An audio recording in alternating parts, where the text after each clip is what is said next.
Bhuvanagiri Lok Sabha seat విషయానికి వద్దాం. ఇక్కడ కాంగ్రెస్ అభ్యర్థి చామల కిరణ్ కుమార్ రెడ్డి గెలుస్తారని పోలింగ్కి ముందు ఆర్టీవీ స్టడీలో చెప్పాం.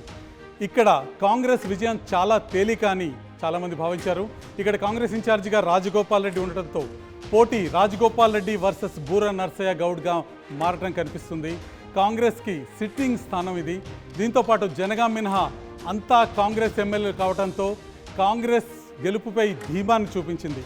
కానీ చివరిలో బీఆర్ఎస్ క్యాడర్ బూర నర్సయ్య గౌడ్ వైపుకు మళ్లటంతో పరిస్థితి మారినట్టు కనిపిస్తుంది.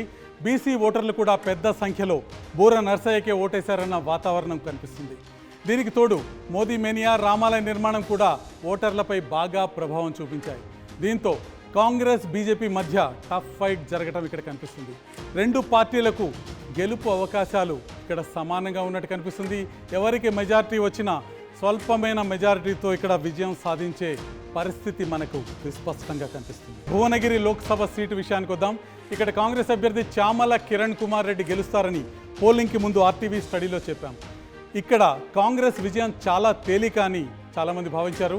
ఇక్కడ కాంగ్రెస్ ఇన్ఛార్జిగా రాజగోపాల్ రెడ్డి ఉండటంతో పోటీ రాజగోపాల్ రెడ్డి వర్సెస్ బూర నర్సయ్య గౌడ్గా మారటం కనిపిస్తుంది.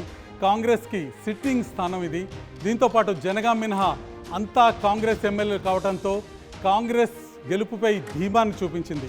కానీ చివరిలో బీఆర్ఎస్ క్యాడర్ బూర నర్సయ్య గౌడ్ వైపుకు మళ్లటంతో పరిస్థితి మారినట్టు కనిపిస్తుంది.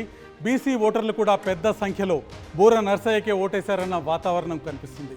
దీనికి తోడు మోదీ మేనియా, రామాలయ నిర్మాణం కూడా ఓటర్లపై బాగా ప్రభావం చూపించాయి. దీంతో కాంగ్రెస్ బీజేపీ మధ్య టఫ్ ఫైట్ జరగడం ఇక్కడ కనిపిస్తుంది. రెండు పార్టీలకు గెలుపు అవకాశాలు ఇక్కడ సమానంగా ఉన్నట్టు కనిపిస్తుంది.